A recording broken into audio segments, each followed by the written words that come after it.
Recognizing that you are also a human and not just a personal brand is a healthy way to operate and a healthy mindset to maintain, because ultimately at the end of the day, once you put things into the public world, it is business-like. There should be a business-like mindset around it, some level of intention, consciousness, mindfulness.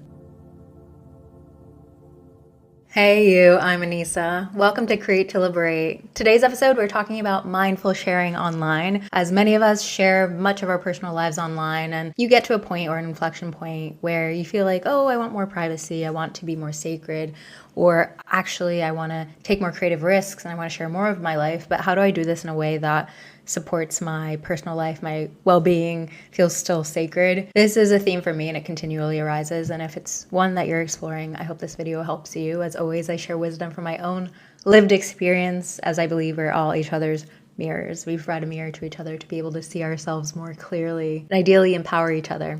If you enjoy this video, hit the like button, subscribe to this channel. I regularly upload, and if you're listening on audio, please leave a review, send some love, share it with a friend.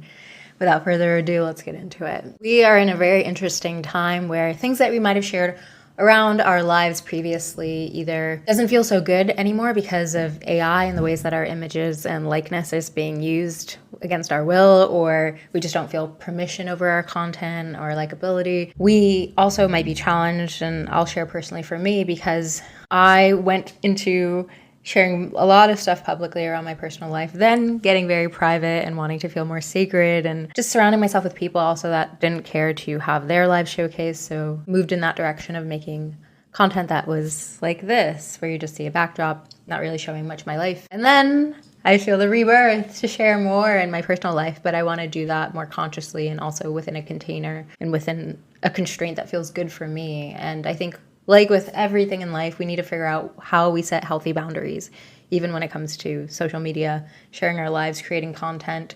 And these days, it seems like a requirement, because no matter what industry you're in, if you're in a creative, there's a level of you sharing you. You are what you're marketing into the world. And so if you're thinking about yourself in that way, as a creative, as a marketer, as a person who also wants to just self-express, then know they're not alone. And having this thought around, well, what do I share? What feels safe to share these days? What in my personal life do I want to hide? What things do I want to keep sacred? Also, it's so helpful to just hypothesize what are the long-term effects of sharing certain things online, depending on what area of life you want to explore. If you want to be more in the corporate world, how does sharing your voice more publicly around politics or challenging issues impact your ability to be hireable, etc., based on the direction this country is moving in the United States? I thankfully would like to think that I don't have to think so much about that, but I do think about the sacredness of my life and really protecting my privacy when it comes to love and relationships, when it comes to friendships to me, actually. If you're in this mindset, it's really good, because once you put things out into the world, then it's not just owned by you. People can manipulate your image, people reshare things. There's just a lack of ownership over our content publicly anymore. And so applause to you for recognizing that. And there's ways to ensure a little bit more privacy. So that's maybe something that you want to look into. How do you make maybe social media accounts private and then have some public ones that are more supportive to your business? Is there a way that you can differentiate your personal life and your public life online? Would that feel better for you? For me, I'll speak to my personal experience. I have made peace with the fact that I share glimpses of my personal life, but I hold private the details, or maybe like the faces, images of people that are loved to me sometimes. And it's obviously challenging, because when you see successful influencers or creators, they tend to share a lot. They tend to share too much, honestly. What I've experienced in oversharing is that I don't mind the exposure of it, but I don't like that so many people build such a parasocial relationship with youth via your personal life. Yes, we can share from our personal experience and it's so valuable, but it's also really good to direct people, if you're in this position, of here are some steps that I took to support me, and share from personal experience a little bit more, rather than holding on to that accumulated power. So another way that this came up for me recently, and something I was looking at yesterday, was looking back on some YouTubers that were so deeply inspiring. When I fell in love with YouTube, it was really a lot of vloggers. It was a lot of folks who took you on adventures.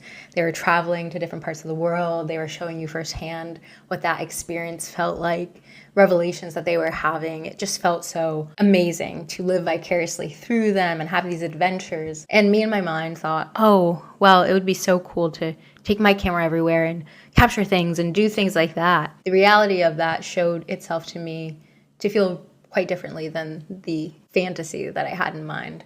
So the reality of even taking my camera around, my DSLR, and like lugging it to certain places and being like, I gotta shoot something, took me out of the present moment experience of things. I came to the realization I didn't like that experience, and I didn't want to constantly be traveling and thinking about, how do I capture this? How do I market this? I think it's an unhealthy mindset for myself, particularly with my marketing background, to get into marketer mindset. How do I showcase this? How do I sell this? How do I make a sale? How do I tell a story? What if I could just be present? What if you could just focus on being present more often in your life and really taking in everything with all of your senses? Because when you also capture things in a visual medium, you think constantly about the visual appearance of things, and what misses you is all the other senses that you can tap into in that moment. When you think so visually, sometimes you don't focus on, how does it smell? That seems really silly, but like if you're at the ocean and you're just like, this is a beautiful sunset, what does the ocean smell like in that moment? Can you smell the sea breeze? How does it feel on your skin? How does the sun feel as it's setting? Can you feel the change in temperature? How do your feet feel in connection with the earth below you and the sand between your toes? How are you really feeling within your body? Are you feeling your nervous system relaxing? There's so much that you can take in that moment that adds so much richness to life. And so in my mind, a young me had this fantasy, travel vlogging, that would be amazing. I aspire to move towards that. Now, adult me knows, or more mature me, I was an adult then, knows, nah, not for me. Not for me, because what I do, and I try to give warning to people in my life, and I love them so much for this, but I'll be like, I'm just going to take like 5 seconds of captures when I'm at the beach or when I'm sharing a beautiful moment with them. Just give me like a few seconds and get this over with so that I can fully sink in and fully be present with you, because I want to feel this in my body. I want this to be my life, this right here in person with you, rather than in my mind capturing things to sell them in the future, to make a story, to compartmentalize. I think what's helped me move back to a place of simplicity is fine. Me sharing not my entirety of my life, but sharing a little bit of my personal life. Sharing me doing some upgrades to my apartment. I'm loving it. I put in this linen curtain. I updated, there was a picture frame there that I put in the bathroom. And now I have this beautiful wooden rounded thing that I got on the street. Such a come up. And fiddle fig plant. I'm nursing some plants for my cousin as she's moved from the city, and babysitting them is a joy. And then I got some other things coming that are home decor related that I can share with you. And I can still enjoy being an exhibitionist, and there's still ways that you can honor being performative, creative, and working within some constraint. So identify what that constraint looks like for you that feels good. What are your healthy boundaries? For me, I like to show this. I don't really like showing my bedroom anymore because it just feels too intimate.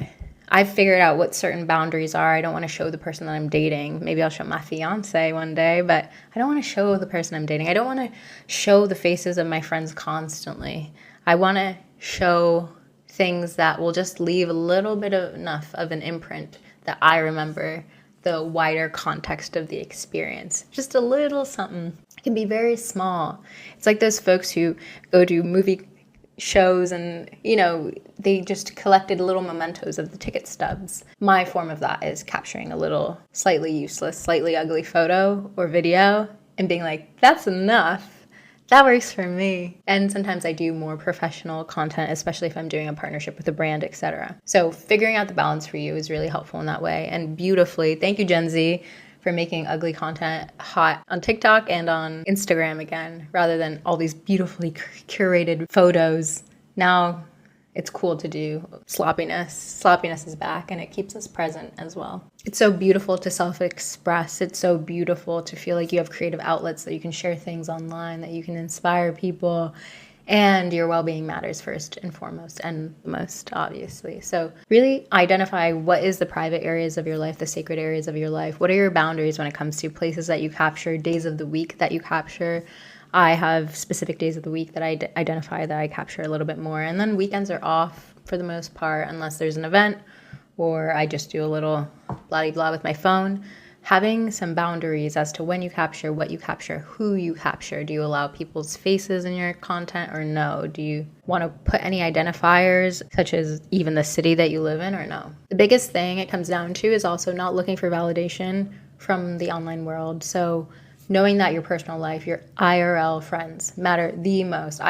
Yes, love online community. I love that you are here. I love that you support me in being able to do the things that I love career-wise, but I do still consider this a bit of a career and a creative expression. It's both, versus my in-person life is friends that I spend time with, deep quality time that I really sink into, that I build deep, trusting relationship with. And I so applaud you if you put in that work, because there's a loneliness epidemic, and so many people are leaning on the social online community to fulfill the things that in-person used to, but it won't. For myself personally, it won't in my heart. It will not compete with the in-person spending time in the energy of another human being. Rather than just doing things to show off our life, do things to enrich your soul, do things that maybe even if you can't show them off, they give you energy back. And from that overflow, from that feeling of love, then you can create, then you can share. Sometimes I have to do that for myself because I'm like, oh, this would be cool, so cool to share. But it's like, nah, just do this for me. Just do this for me and it'll feel good. And that will be what's the vitality that I share back. For instance, going to a dance class or going to a yoga class that doesn't allow me to capture footage from it. There's so many things that I do in my real life that give me energy back, that make me feel vital, that keep me a person that shares online. It's cool because people talk about the multiverse, and a real example of that is there's the realm that is online, social media stuff that you're sharing publicly, that is a world. And then there's real here, now, where you are, you're sitting right now in a space and you're watching this, you're maybe driving and listening to this. There's an experience of you where you are, like look around you, take in things with your senses. This is the magic. This is the most beautiful thing. And we can curate things to make a story that's beautiful. I love film for that reason, because just mastery over the craft of storytelling with visuals, with sound, with scoring that's beautiful heightens so much. But I'll still say that I like life more. I like this raw human experience more. It hits my heart more than any fantasy or thing that I've ever created. And I hope that you can fall in love with your life as well. I hope that you know that your life, your personal life, who you are innately without showcasing anything, is so valuable. So yes, you can pick up a camera and figure out what you're going to share online and what people are going to receive well. It's not a reflection of you as a person. It is an expression of you. If you enjoyed this video, amazing. Hit the like button, subscribe to this channel. If you're listening on audio, 5-star review would be so welcome. I'm sending you so much love as you navigate the trickiness of the online landscape and what to keep private, what to keep public. Appreciate you being here and sending love.